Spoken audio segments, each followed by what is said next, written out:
여러분, 우리 몸에서 매일 암세포가 만들어지고 있다는 사실 알고 계셨나요? 하루에 수천 개씩 생겨납니다. 그런데 대부분의 분들이 이 사실을 모르고 계세요. 더 무서운 건 지금 여러분의 냉장고에 있는 음식이 이 암세포를 키우고 있을 수 있다는 점입니다. 반대로 장을 볼 때 음식 3가지만 바꿔도 암세포가 스스로 죽게 만들 수 있습니다. 세계보건기구에 따르면 암 발생의 약 40%는 생활 습관과 식단으로 예방이 가능하다고 합니다. 10명 중 4명은 먹는 것만 바꿔도 암을 피할 수 있다는 뜻입니다. 적은 숫자가 아닙니다. 오늘은 크게 3가지를 알려드리겠습니다. 첫째, 암세포가 좋아하는 환경이 무엇인지. 둘째, 절대 이렇게 먹으면 안 되는 위험한 음식 조합. 셋째, 암세포를 굶겨 죽이는 항암 음식과 올바른 섭취법입니다. 특히 마지막에 알려드릴 강황 섭취법은 대부분의 분들이 잘못 알고 계시는 내용인데요. 오늘 이것만 알고 나시면 효과를 20배까지 끌어올리실 수 있습니다. 끝까지 들으시면 오늘 저녁 식탁부터 바꾸실 수 있습니다. 먼저 암세포가 어떤 환경에서 잘 자라는지 알아보겠습니다. 이것을 알아야 왜 특정 음식이 위험한지 이해가 되시거든요. 암세포가 좋아하는 환경 첫 번째는 산소가 부족한 상태입니다. 혹시 하루 종일 앉아서 지내시는 시간이 많으신가요? 아침에 일어나서 저녁까지 의자에 앉아 계시는 시간이 몇 시간이나 되시나요? 4시간 이상이신가요? 6시간 이상이신가요? 그렇다면 지금 여러분의 몸은 암세포가 활동하기 좋은 상태일 수 있습니다. 암세포는 정상세포와 달리 산소가 적어도 에너지를 만들어내는 특별한 능력이 있는데요. 마치 불이 꺼진 어두운 방에서 몰래 자라는 곰팡이와 비슷합니다. 곰팡이가 어둡고 축축한 곳에서 잘 자라듯이 암세포도 산소가 부족한 환경에서 더 활발해집니다. 우리가 오래 앉아 있으면 혈액순환이 떨어지면서 세포에 산소가 충분히 전달되지 않습니다. 바로 이때 암세포가 기회를 잡는 겁니다.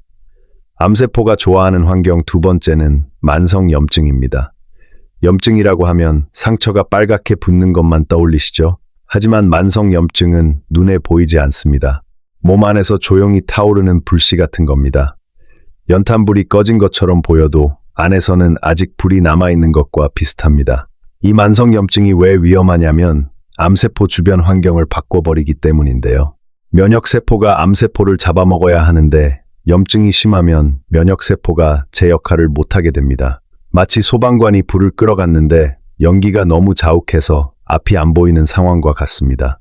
불을 끄고 싶어도 끌 수가 없는 거죠. 세 번째는 과도한 당분입니다. 여러분 단 음식을 자주 드시나요? 식사 후에 달달한 디저트를 드시는 편이신가요? 암세포는 정상세포보다 당분을 훨씬 많이 소비합니다. 포도당을 먹고 빠르게 분열하는 특징이 있는데요. 쉽게 말해서 설탕이 암세포의 밥이라고 생각하시면 됩니다. 물론 설탕을 먹었다고 바로 암이 생기는 것은 아닙니다. 하지만 과도한 당분 섭취가 반복되면 혈당이 급격히 오르내리면서 인슐린이 과다 분비되고 이 인슐린이 암세포 성장을 자극하게 됩니다. 네 번째는 수면 부족과 만성 스트레스입니다. 잠이 보약이라는 말 들어보셨죠? 이건 과학적으로 증명된 사실입니다. 수면 중에 우리 몸은 면역세포를 활성화시켜서 비정상세포를 제거하는 청소 작업을 합니다.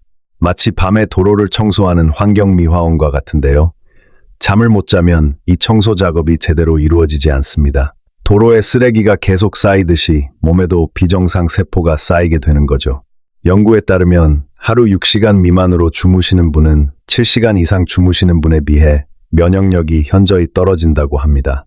그리고 만성 스트레스는 코르티솔이라는 호르몬을 과다 분비시키는데요. 이 호르몬이 면역 체계를 약화시키면서 암세포와 싸우는 힘을 빼앗아 갑니다.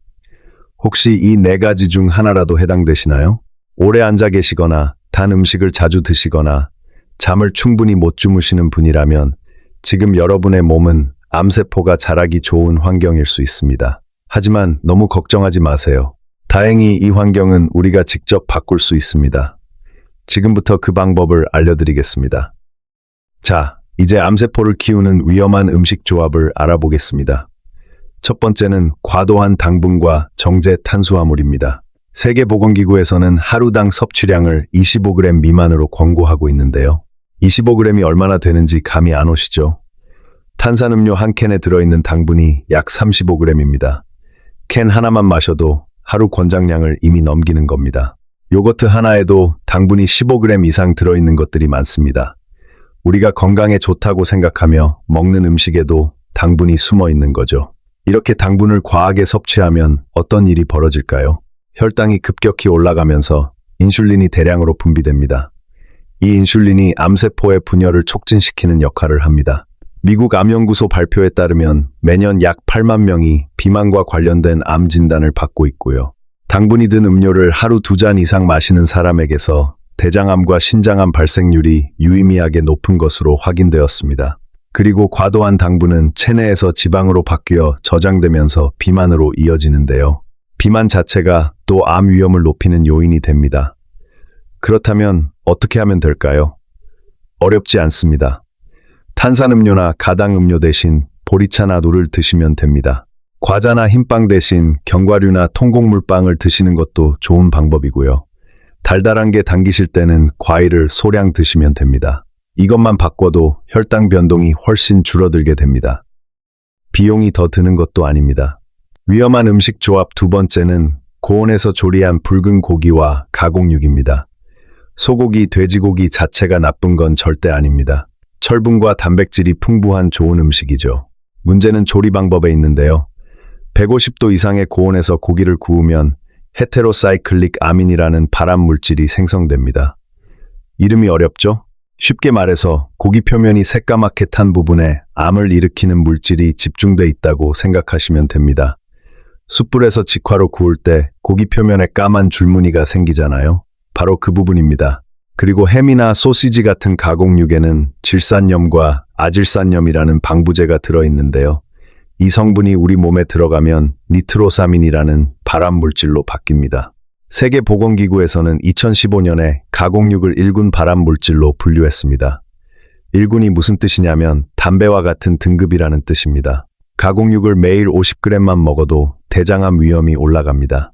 50g이면 햄 서너 장 정도밖에 안 되는 양입니다. 아침마다 햄을 드시는 분들이라면 한번 생각해 보셔야 합니다. 그러면 고기를 아예 안 먹어야 할까요? 그건 아닙니다. 고기는 우리 몸에 꼭 필요한 영양소를 제공합니다. 조리법만 바꾸시면 됩니다. 센 불에 직화로 굽는 대신에 약한 불에서 천천히 익히시거나 수육처럼 삶아서 드시면 발암 물질 생성을 크게 줄일 수 있습니다. 국이나 찌개에 넣어서 드시는 것도 좋은 방법이고요. 단백질 보충이 필요하시면 생선이나 두부, 달걀로 대체하시는 것도 좋습니다. 특히 두부는 가격도 저렴하고 소화도 잘 됩니다. 위험한 음식 조합 세 번째는 튀긴 음식입니다. 여러분, 튀김 좋아하시나요? 솔직히 맛있죠. 하지만 120도 이상의 고온에서 튀기면 아크릴아마이드라는 발암 물질이 생성됩니다. 특히 탄수화물이 많은 음식을 튀길 때 더 많이 생기는데요. 감자튀김이 대표적입니다. 이 아크릴아마이드가 우리 몸에 들어가면 활성산소를 만들면서 세포를 손상시키고 만성염증을 유발합니다. 아까 만성염증이 암세포의 성장을 돕는다고 말씀드렸죠. 튀긴 음식이 바로 그 만성염증의 원인 중 하나입니다.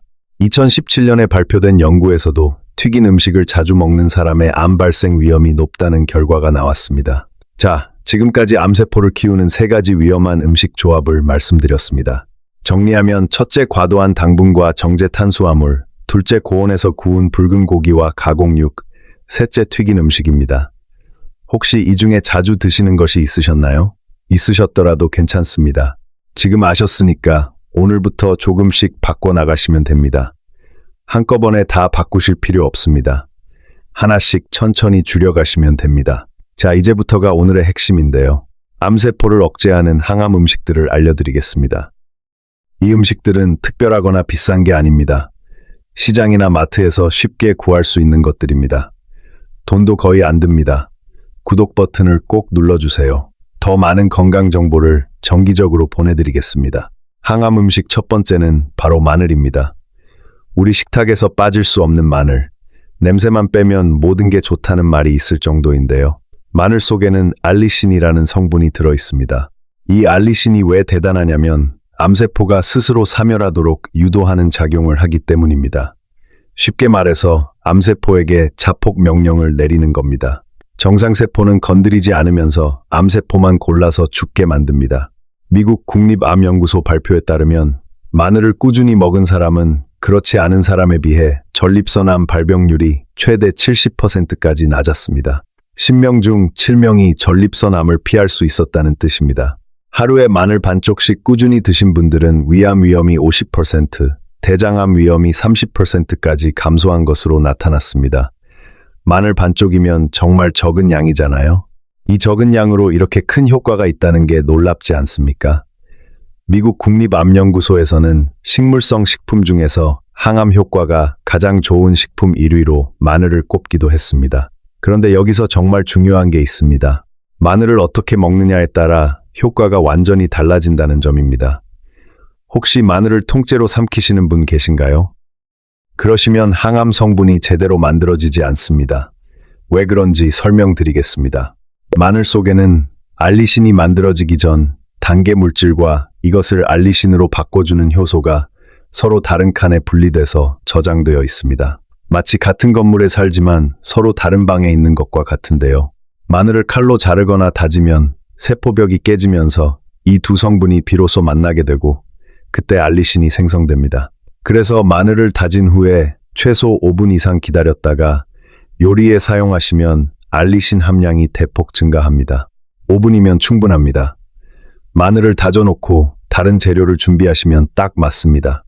그리고 한 가지 더 알려드리겠습니다. 생마늘보다 익힌 마늘이 항암 효과가 더 좋을 수 있다는 연구 결과가 있는데요. 국립농업과학원 연구팀이 조리법에 따른 마늘의 항암 성분 변화를 관찰했습니다. 그 결과 끓는 물에 60분 삶은 마늘에서 S알리시스테인이라는 항암 성분이 생마늘보다 약 4배나 많은 것으로 확인되었습니다. 4배입니다. 같은 마늘인데 조리법 하나로 항암 성분이 4배가 되는 겁니다. 그러니까 마늘을 드실 때는 다져서 5분 기다렸다가 국이나 찌개에 넣어서 드시면 항암 효과를 최대로 누리실 수 있습니다. 비용이 얼마나 들까요? 마늘 한 통이면 충분합니다. 돈 한 푼 안 들이고 암을 예방할 수 있는 방법입니다. 항암 음식, 두 번째는 브로콜리입니다. 브로콜리가 몸에 좋다는 건 많이 들어보셨을 텐데요. 정확히 어떤 성분이 좋은지 아시나요? 바로 설포라판이라는 성분입니다. 이 설포라판이 암세포의 성장을 억제하고 우리 몸의 해독 효소를 활성화시켜서 암을 예방해 줍니다. 한 조사에 따르면 우리 국민이 노후에 가장 걱정하는 질병은 1위 치매, 2위 암, 3위 심혈관 질환이라고 합니다. 그런데 놀랍게도 브로콜리 하나가 이 세 가지를 모두 예방하는 데 도움이 됩니다. 설포라판과 비타민 K가 뇌신경세포를 보호해서 기억력과 인지 기능을 높여주고요. 비타민 C가 풍부해서 혈관벽을 튼튼하게 만들어줍니다. 비타민 C 함량이 레몬의 2배, 감자의 7배, 귤의 6배나 됩니다. 그리고 섬유질이 풍부해서 장 건강에도 좋고요. 철분도 다른 채소보다 많고 시금치보다 칼슘이 4배나 들어있어서 뼈 건강에도 좋습니다. 브로콜리 하나로 이렇게 많은 것을 챙길 수 있습니다. 그런데 여러분, 브로콜리를 어떻게 드시고 계세요? 끓는 물에 데쳐서 초장에 찍어 드시는 분 많으시죠? 안타깝게도 브로콜리를 물에 데치는 순간 핵심 성분인 설포라판이 크게 줄어듭니다. 2010년에 발표된 연구에 따르면 브로콜리의 조리법에 따라 영양소 보존율이 완전히 달라지는데요. 가장 좋은 방법은 쪄서 먹는 것이고 그 다음이 전자레인지로 익히는 것입니다. 끓는 물에 데치면 영양소가 가장 많이 빠져나갑니다. 그동안 데쳐서 드셨다면 정말 아까운 일입니다. 왜 그런지 원리를 알면 이해가 쉽습니다. 브로콜리 안에는 설포라판이 만들어지기 전 단계 물질인 글루코시놀레이트와 이것을 설포라판으로 바꿔주는 효소인 미로시나제가 있는데요. 이 둘은 브로콜리 세포 안에서 서로 다른 칸에 분리되어 있습니다. 마치 아파트의 다른 층에 살고 있는 것과 같습니다. 우리가 브로콜리를 씹으면 세포벽이 깨지면서 이 둘이 만나게 되고 그때 설포라판이 만들어집니다. 그런데 끓는 물에 데치면 효소인 미로시나제가 열에 파괴돼 버립니다. 그래서 아무리 열심히 씹어도 설포라판이 만들어지지 않는 겁니다. 아까 마늘도 비슷한 원리라고 말씀드렸죠. 마늘도 브로콜리도 핵심은 효소를 살려서 먹는 것입니다. 그렇다면 설포라판을 최대한 많이 만들려면 어떻게 하면 될까요? 3가지를 기억하세요. 첫째, 브로콜리를 요리하기 전에 잘게 잘라서 1시간 이상 두세요. 칼로 자르는 것만으로도 세포벽이 깨지면서 설포라판이 미리 만들어집니다. 1시간이 어려우시면 최소 30분이라도 두시면 효과가 있습니다. 둘째, 쪄서 드세요. 찜은 열이 부드럽게 전달돼서 효소가 덜 파괴됩니다. 찜기가 없으시면 전자레인지도 괜찮습니다. 셋째, 만약 이미 데쳐서 드시는 습관이 있다면 겨자나 고추냉이, 양배추를 함께 드시면 됩니다. 이 식품들에도 미로시나제 효소가 들어있어서 데친 브로콜리의 항암 성분을 다시 살릴 수 있습니다. 데친 브로콜리에 겨자 소스를 찍어 드시면 맛도 좋고 건강도 챙기실 수 있습니다. 한 가지 더 많은 분들이 모르시는 사실을 알려드릴게요. 브로콜리의 항암 성분인 글루코시놀레이트가 가장 많이 들어있는 부위가 어디인지 아시나요? 우리가 주로 먹는 꽃봉오리가 아닙니다. 바로 줄기입니다.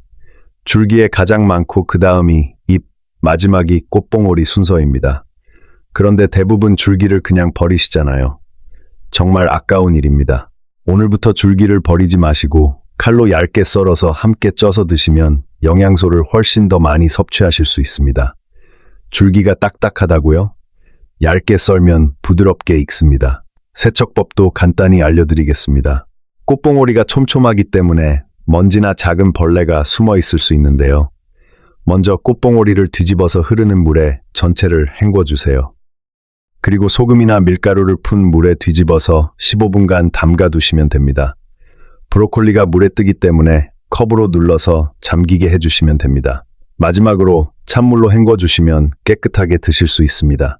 브로콜리의 항암 효과를 더 높여주는 꿀조합도 알려드리겠습니다. 달걀과 함께 드시면 노른자의 지방이 브로콜리의 지용성 비타민 흡수를 돕고 뇌 건강에 좋은 콜린까지 챙길 수 있습니다. 달걀 프라이 옆에 찐 브로콜리를 놓아 드시면 됩니다. 토마토와 함께 드시면 설포라판과 라이코펜이 서로 다른 방식으로 암세포를 공격합니다. 마치 양쪽에서 동시에 적을 공격하는 것과 같은 원리입니다. 올리브유로 볶으시면 지용성 비타민 흡수가 좋아지고 항산화 효과도 높아집니다. 항암 음식 세 번째는 생강입니다. 생강 속에는 진저롤과 쇼가올이라는 두 가지 핵심 성분이 있는데요. 진저롤은 신선한 생강에 많이 들어있는 매운맛 성분입니다. 항암, 항염, 항산화 효과에 탁월합니다. 한 대학 연구팀에 따르면 진저롤이 대장암 세포 증식을 효과적으로 억제한다고 밝혔습니다. 우리 몸에서는 활성산소라는 물질이 세포를 손상시키는데 생강이 이 활성산소를 제거해서 암이 생기는 것을 막아줍니다. 중요한 팁을 알려드리겠습니다. 생강을 생으로 드시는 것보다 말리거나 끓여서 드시는 게 훨씬 효과가 좋습니다. 왜 그런지 설명드리겠습니다. 가열하면 진저롤이 쇼가올로 바뀌는데 이 쇼가올의 항염 효과가 최소 2배에서 최대 10배까지 강력합니다. 항산화 효과도 2배 이상 높습니다. 같은 생강인데 조리법에 따라 10배 차이가 나는 겁니다. 생강차를 끓여 드시거나 말린 생강을 음식에 넣어 드시면 됩니다. 생강차 만드는 법도 간단합니다.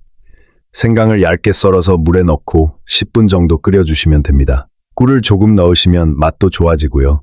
겨울에 따뜻하게 한 잔 드시면 몸도 따뜻해지고 면역력도 올라갑니다. 관절이 아프신 분들에게도 좋습니다. 하루 한 잔이면 충분합니다. 비용은 생강 한 톨이면 며칠 드실 수 있으니까 정말 부담이 없습니다. 자, 지금까지 마늘, 브로콜리, 생강, 항암, 음식 세 가지를 알아봤는데요. 잠깐 정리하겠습니다. 마늘은 다져서 5분 기다렸다가 익혀서 드시면 항암 성분이 극대화됩니다. 브로콜리는 줄기까지 잘게 잘라서 쪄서 드시고 겨자나 고추냉이와 함께 드시면 좋습니다. 생강은 말리거나 끓여서 드시면 항염 효과가 배로 올라갑니다. 이 세 가지 기억하시죠? 모두 시장에서 쉽게 구할 수 있고 비용도 거의 안 드는 음식들입니다. 병원비 아끼실 수 있습니다. 이제 마지막으로 강황에 대해 알려드리겠습니다. 이 부분이 오늘 가장 중요한 내용입니다. 왜냐하면 강황은 효능은 정말 놀라운데 대부분의 분들이 잘못된 방법으로 드시고 계시기 때문입니다. 혹시 강황가루를 물에 타서 그냥 드신 적 있으신가요? 아니면 가루째 삼키신 분도 계신가요? 안타깝게도 그렇게 드시면 99%가 그대로 몸 밖으로 빠져나갑니다. 먼저 강황이 왜 좋은지부터 알아보겠습니다. 강황의 핵심 성분은 커큐민이라는 물질인데요. 첫 번째 효과는 치매 예방입니다. 요즘 깜빡깜빡하는 게 잦아지셨나요? 방금 뭘 하려고 했는지 잊으시는 경우가 늘었나요? 이건 단순한 노화가 아닐 수 있습니다. 우리 뇌에서는 베타아밀로이드라는 독성 단백질이 만들어지는데요. 이 단백질이 뇌세포에 끈적하게 달라붙어서 굳어지면 뇌 신호가 끊어지고 결국 치매가 됩니다. 이걸 쉽게 비유하면 수도관에 물때가 쌓이는 것과 비슷합니다. 물때가 조금씩 쌓이다가 어느 날 갑자기 물이 안 나오게 되잖아요. 뇌도 마찬가지입니다. 커큐민이 바로 이 물때를 청소해주는 역할을 합니다. 쌓이는 것을 막아주고 이미 쌓인 덩어리까지 분해해줍니다. 2017년 국제 알츠하이머 학회에서 발표된 연구에 따르면 커큐민을 꾸준히 드신 분들의 기억력과 인지 기능이 현저하게 개선되었습니다. 또 다른 연구에서는 치매 환자들에게 18개월간 커큐민을 투여한 결과 뇌 속 치매 유발 단백질이 눈에 띄게 줄어들었다고 발표했습니다. 여러분, 세계에서 치매 발병률이 가장 낮은 나라가 어딘지 아시나요? 바로 인도입니다. 인도 65세 이상 분들의 치매 발병률은 우리나라의 절반도 안 됩니다. 이게 우연일까요? 인도 사람들은 매일 카레를 통해 강황을 먹는데요. 중요한 건 인도에서는 강황을 절대 단독으로 먹지 않는다는 점입니다. 항상 후추와 기름을 함께 넣어서 요리합니다. 바로 여기에 핵심 비밀이 있습니다. 곧 알려드리겠습니다. 두 번째 효과는 혈당 관리입니다. 당뇨가 걱정되시는 분들 집중해 주세요. 인슐린 저항성이라는 말 들어보셨나요? 쉽게 말씀드리면 열쇠가 있는데 자물쇠가 녹슬어서 문이 안 열리는 상태입니다. 인슐린이라는 열쇠가 있어도 세포의 문이 안 열리니까 혈당이 계속 높은 상태로 유지되는 거죠. 미국 당뇨병 학회 연구에 따르면 커큐민이 인슐린 감수성을 최대 40%까지 개선시켜줍니다. 녹슨 자물쇠를 기름칠해주는 것과 같습니다. 고지혈증 환자 105명을 대상으로 90일간 강황을 투여한 연구에서는 나쁜 콜레스테롤인 LDL이 평균 89%나 감소했습니다. 콜레스테롤 약과 비슷한 수준입니다. 세 번째 효과는 관절 통증 완화입니다. 무릎이나 허리가 쑤시고 아프신 분 많으시죠? 나이가 들면 당연한 거라고 생각하시는 분도 계신데요. 사실 이런 통증의 근본 원인은 만성염증입니다. 기계의 녹이 슬어서 삐걱거리는 것과 같은 원리입니다. 커큐민의 항염 효과가 소염 진통제와 비슷한 수준이라는 연구 결과가 있습니다. 관절염 환자 45명 대상 8주간의 임상에서 통증 58% 감소, 관절 뻣뻣함 73% 개선이 확인되었습니다. 진통제와 달리 위장 장애나 간 손상 같은 부작용이 거의 없다는 것도 큰 장점입니다. 그리고 고기를 구울 때 강황가루를 뿌리시면 벤조피렌이라는 일군 발암 물질의 독성을 최대 30%까지 줄여줍니다. 식품안전처 연구 결과입니다. 고기 드실 때 강황을 활용하시면 맛도 챙기고 건강도 챙기실 수 있습니다. 자, 이렇게 강황의 놀라운 효능을 알아봤는데요. 여기서 절대 놓치면 안 되는 핵심이 있습니다. 강황을 그냥 드시면 흡수율이 1% 미만입니다.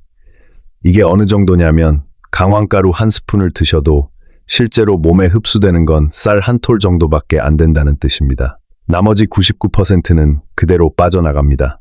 왜 그럴까요? 커큐민은 기름에 잘 녹는 지용성 물질인데 우리가 먹는 음식은 수분이 많잖아요. 기름과 물이 안 섞이는 것처럼 커큐민도 몸속 수분과 섞이지 못하고 빠져나가는 겁니다. 밑 빠진 독에 물 붓기와 같습니다. 해결법은 두 가지입니다. 첫째, 후추와 함께 드세요. 후추 속에 피페린이라는 성분이 있는데요. 우리 간에서는 커큐민이 들어오면 분해하려는 효소가 활동합니다. 피페린이 이 효소의 활동을 일시적으로 막아줍니다. 커큐민이 몸 안으로 들어가는 입구에 경비원이 서 있는데 피페린이 경비원의 눈을 가려주는 것과 같습니다. 연구에 따르면 후추와 함께 먹었을 때 커큐민 흡수율이 20배나 증가했습니다. 강황가루 20스푼 먹어야 할 것을 후추 한 꼬집과 함께 한 스푼이면 같은 효과입니다. 후추를 많이 넣으실 필요는 없습니다. 한 꼬집이면 충분합니다. 둘째, 기름과 함께 드세요. 기름과 함께 먹은 그룹이 물과 함께 먹은 그룹보다 혈중 농도가 7배 높았습니다. 올리브유나 들기름이 가장 좋습니다. 열을 가하면 흡수율이 더 올라가기 때문에 기름에 살짝 볶아서 쓰시면 효과가 더욱 좋습니다. 실제 활용법을 알려드리겠습니다. 첫 번째는 매일 드시는 밥에 넣는 방법입니다. 쌀 2인분 약 300g 기준으로 강황가루 티스푼으로 깎아서 딱 하나, 올리브유 반 스푼, 후추 한 꼬집입니다. 이 비율만 지키시면 됩니다. 많이 넣으시면 쓴맛이 나서 못 드십니다. 이 비율이 맛과 효능을 모두 잡는 최적의 비율입니다. 카레 맛이 날까 걱정하시는 분 계신데요. 전혀 그렇지 않습니다. 가열하면서 쓴맛이 사라지고 구수한 누룽지 향이 은은하게 납니다. 밥이 윤기나고 찰져서 오히려 맛이 좋아집니다. 두 번째는 골든 라떼입니다. 미국이나 영국에서 건강 음료로 큰 인기를 끌고 있는데요. 만드는 법이 정말 간단합니다.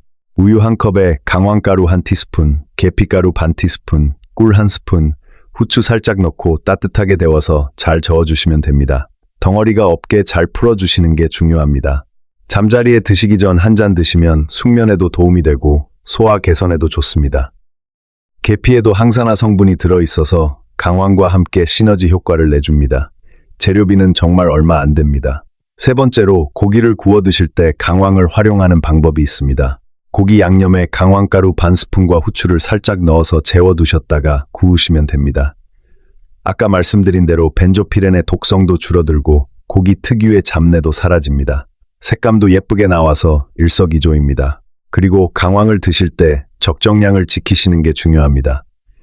강황가루 기준으로 하루 한 티스푼에서 2티스푼 정도가 적당합니다. 많이 먹는다고 효과가 더 좋아지는 건 아닙니다.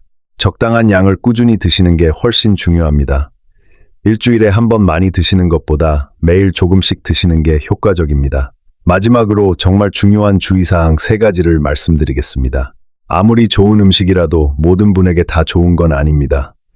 첫째, 와파린이나 아스피린 같은 혈액응고 억제제를 드시는 분은 주의하셔야 합니다. 강황이 혈액을 묽게 만드는 성질이 있어서 함께 드시면 출혈 위험이 높아질 수 있습니다. 둘째, 담석증이나 담낭염이 있으신 분은 강황을 피하시는 게 좋습니다. 강황이 담즙 분비를 촉진해서 담낭을 자극할 수 있기 때문입니다. 셋째, 임신 중이거나 수유 중이신 분도 고농축 제품은 피하세요. 음식에 소량 들어간 건 괜찮지만 보충제는 조심하셔야 합니다. 해당되시는 분들은 반드시 담당 의사와 상담하신 후에 시작해주세요. 자, 오늘 정말 많은 내용을 알아봤는데요. 마지막으로 핵심만 정리해드리겠습니다. 기억하실 건 딱 3가지입니다. 첫째, 암세포를 키우는 음식을 줄이세요. 과도한 당분, 고온에 구운 가공육, 튀긴 음식입니다. 한꺼번에 다 끊으실 필요 없고 하나씩 줄여 나가시면 됩니다. 둘째, 항암 음식을 매일 드세요. 마늘은 다져서 5분 후 익혀서, 브로콜리는 줄기까지 쪄서, 생강은 끓이거나 말려서 드시면 됩니다. 셋째, 강황은 반드시 후추 한 꼬집과 기름과 함께 드세요. 밥에 넣으실 때 강황 한 티스푼, 올리브유 반 스푼, 후추 한 꼬집, 이 비율만 기억하시면 됩니다. 특별한 도구도 필요 없고 비용도 거의 들지 않습니다. 오늘 저녁 식탁부터 바로 시작하실 수 있습니다. 우리 세대는 자식 키우느라 건강을 뒤로 미뤄오셨습니다. 그동안 고생 많으셨습니다. 이제 우리 건강을 챙길 때입니다. 손주들과 함께 건강하게 오래 지내시려면 오늘 알려드린 것들 꼭 실천해보세요. 어렵지 않습니다. 누구나 하실 수 있습니다. 오늘 알려드린 내용이 도움이 되셨다면 좋아요와 구독 부탁드립니다. 구독해주시면 이런 건강 정보를 꾸준히 보내드리겠습니다. 알림 설정까지 해주시면 새 영상이 올라올 때 바로 확인하실 수 있습니다. 주변에 건강이 걱정되시는 분이 계시다면 이 영상을 꼭 공유해주세요. 이 정보를 아시는 분과 모르시는 분의 차이가 큽니다. 우리 모두 건강하게 오래 사는 게 가장 큰 효도 아니겠습니까? 건강한 하루 되시길 바랍니다.